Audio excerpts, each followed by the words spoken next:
Seja bem-vindo ao nosso projeto de Casa em Casa. Nós estamos falando sobre oração e hoje nós temos um tema desafiador e por mais que seja desafiador, assista que eu garanto que você vai ouvir de uma outra maneira sobre esse tema tão relevante e tão pouco falado, que é oração e santidade. Para isso, quero ler com você Hebreus capítulo 12, versos de 12 a 17. A NVT traz a seguinte expressão: portanto, revigorem suas mãos cansadas e seus joelhos enfraquecidos. Façam caminhos retos para seus pés, a fim de que os mancos não caiam, mas sejam fortalecidos. Esforcem-se para viver em paz com todos e procurem ter uma vida santa, sem a qual ninguém verá o Senhor. Cuidem uns dos outros, para que nenhum de vocês deixe de experimentar a graça de Deus. Fiquem atentos para que não brotem nenhuma raiz venenosa de amargura, que cause perturbação, contaminando muito. Vigiem para que ninguém seja imoral ou profano, como Esaú, que trocou seus direitos como filho mais velho por uma simples refeição. Como vocês sabem, mais tarde, quando ele quis a bênção do pai, foi rejeitado. Era tarde para que houvesse arrependimento, embora ele tivesse implorado com lágrimas. Quando a gente pensa em santidade, ou talvez quando você ouve a palavra santidade, como você leu possivelmente primeiro antes de ver o vídeo, santidade, possivelmente na sua cabeça ou na sua mente veio aí vários pensamentos sobre conduta, aquilo que eu faço. Então parece que você já está preparado para receber aquele sermão de como viver de uma maneira que diríamos santa, irrepreensível. Vamos condenar os seus atos. Pois bem, será que é isso que quer dizer? Principalmente aí o versículo 14, né? Esforce para viver em paz com todos e procurem ter uma vida santa sem a qual ninguém verá o Senhor.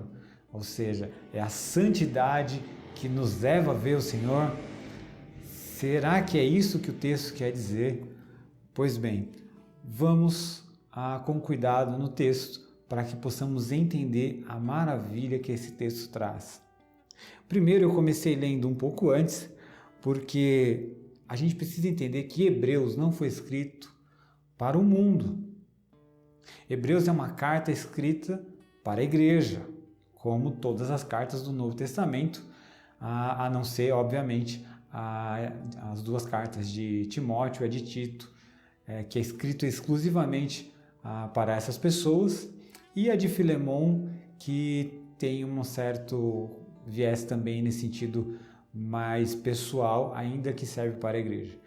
Mas como um todo, a Paulo, a Pedro, Tiago, João, Judas e o autor da carta aos Hebreus tem essa intenção de escrever a uma igreja. Então ele está escrevendo à igreja e ele começa ali no portanto, ou seja, são pessoas que estão cansadas, né? Por isso que ele vai dizer, revigorem-se, as suas mãos cansadas, ou seja, seus joelhos enfraquecidos, fiquem firmes. Vocês viram Deus, vocês já viram as maravilhas. Aliás, se você lembrar do capítulo 6, né, é muito interessante isso. Ele vai dizer assim, olha, vocês que viram, que foram participantes, né? Ou seja, ele está falando com pessoas que viram a glória de Deus, viram o agir de Deus. E são pessoas que aparentemente estão cansadas, ou estão com medo, estão vacilantes, estão abandonando a fé, deixando de reunir, como é costume de alguns, né? Tem sido costume, na verdade, de alguns ali deixar de se reunir. E esse escritor está dizendo, não, fiquem firmes, fiquem firmes. E aí, quando chega no versículo 14, tem tudo a ver com o versículo 12 e 13 e com o que segue. Não dá para ler o versículo 14 isolado. Então, se ele está falando disso, vocês que viram, vivam de maneira digna, se fortaleça. E aí ele vai dizer no versículo 14, esforcem-se para viver em paz com todos e procure ter uma vida santa. Então, antes de ter uma vida santa, dele falar isso vive em paz com todos. O que depender de vocês, tenham paz com todos. Tenham uma vida santa sem a qual ninguém verá a Deus. Então, na nossa cabeça, está a ideia de que eu preciso ter uma vida santa para ver Deus. Mas não é isso.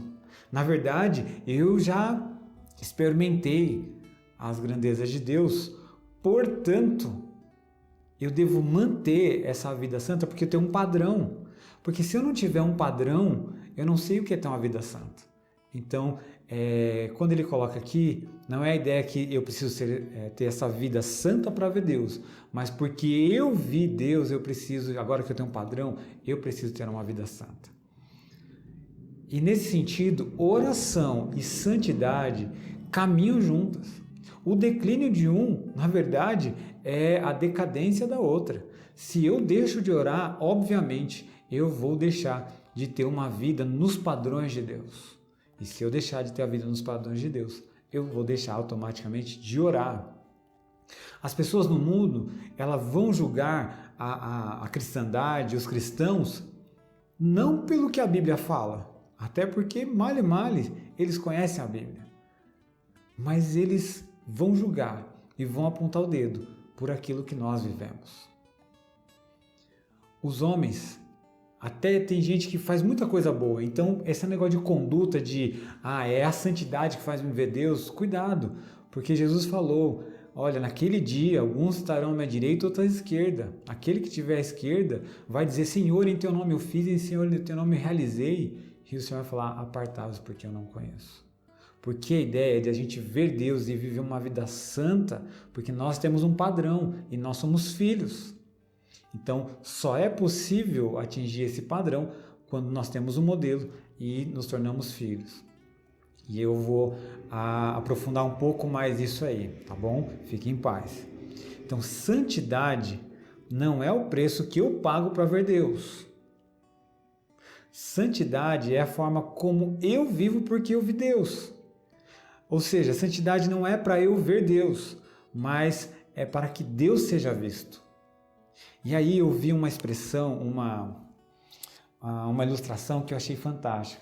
Por exemplo, quando a gente fala de santidade nas igrejas, é comum todos olharem para os jovens, né? Porque parece que santidade é o oposto de imoralidade, e imoralidade parece que está com os jovens, então a gente já vai condenando. Mas aí um jovem, um rapaz, está se arrumando para ver sua namorada que ele gosta. E dentro dele ele está assim, eu vou ver aquela endemoniada, porque ela está me fazendo sair da santidade. Não, eu não acredito, eu vou ver e eu vou fazer de tudo para que eu mantenha firme, porque eu preciso ver Deus, eu preciso dessa santidade. E ele vai. E do outro lado está a namorada pensando bem parecido, dizendo, aquele gadareno está vindo aqui me tentar, me tirar da paz que eu tenho com Deus. E só que é namorado, eles se gostam, então eles se veem.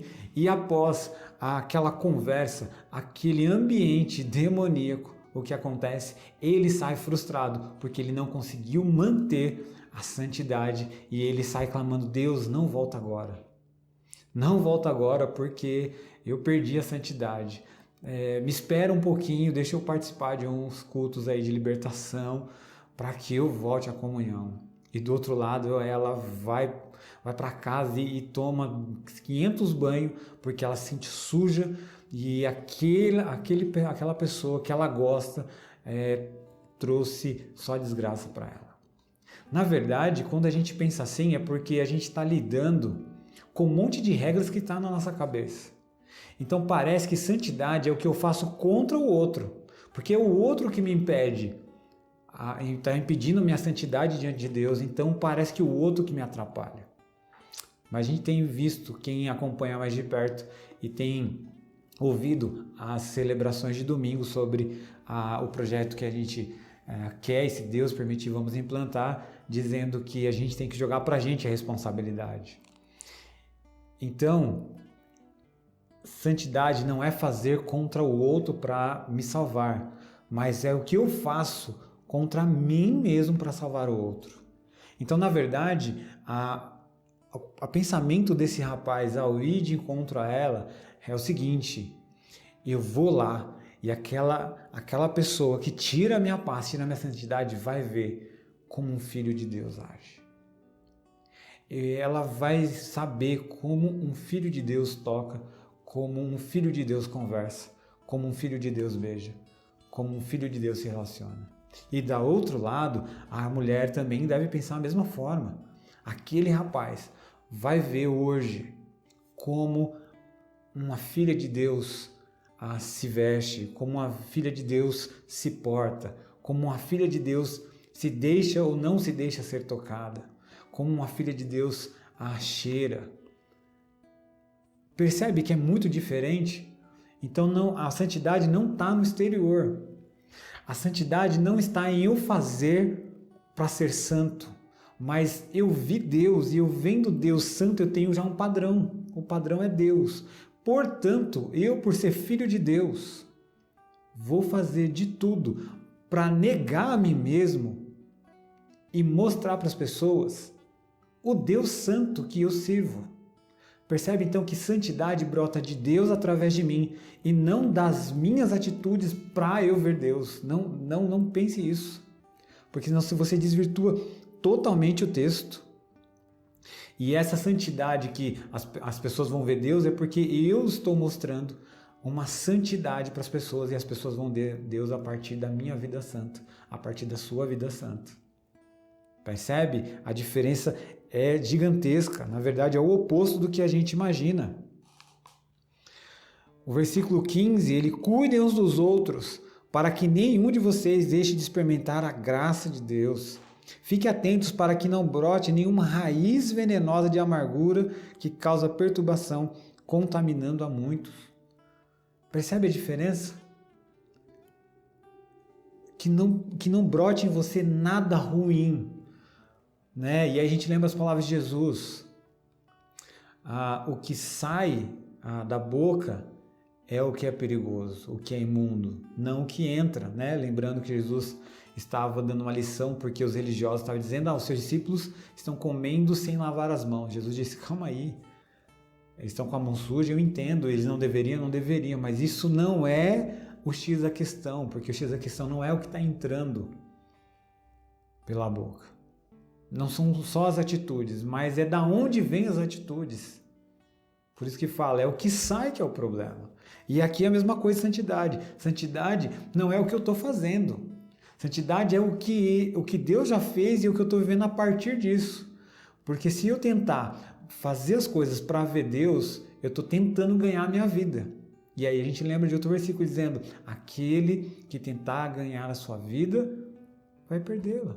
Mas aquele que perder a sua vida por causa de Cristo, esse ganhará. Percebe como Jesus inverte o tempo todo e a gente fica negociando? Então é isso. Santidade tem a ver com Deus, a minha relação com Deus. E aí eu vou me relacionar com o outro a partir da minha relação com Deus, que eu tenho um padrão que é Deus. Portanto, eu vou me mortificar para mostrar para o outro quem é esse Deus santo, para revelar esse Deus santo, para que as pessoas glorifiquem o Deus santo que está no céu através da nossa vida santa. Então, oração e santidade têm que caminhar junto, porque só é possível essa relação quando nós oramos. Essa relação entre eu e Deus se dá na oração. Então, oração e santidade caminham juntos. E é isso que eu queria que Deus tenha colocado no meu coração. Muito mais, mas o tempo já está chegando no fim. E aí eu tenho 3 perguntas para a nossa conversa. Primeira pergunta: o que é santidade para você? Diante de tudo que nós conversamos, o que é santidade para você? 2. Quem te inspira a santidade e por quê? Né? Às vezes tem pessoas que nos inspiram a santidade. Será que é isso? Quem te inspira a santidade e por quê? E número 3. Tenho caminhado em santidade? Essa é uma pergunta bem pessoal. Que Deus te abençoe e boas reflexões.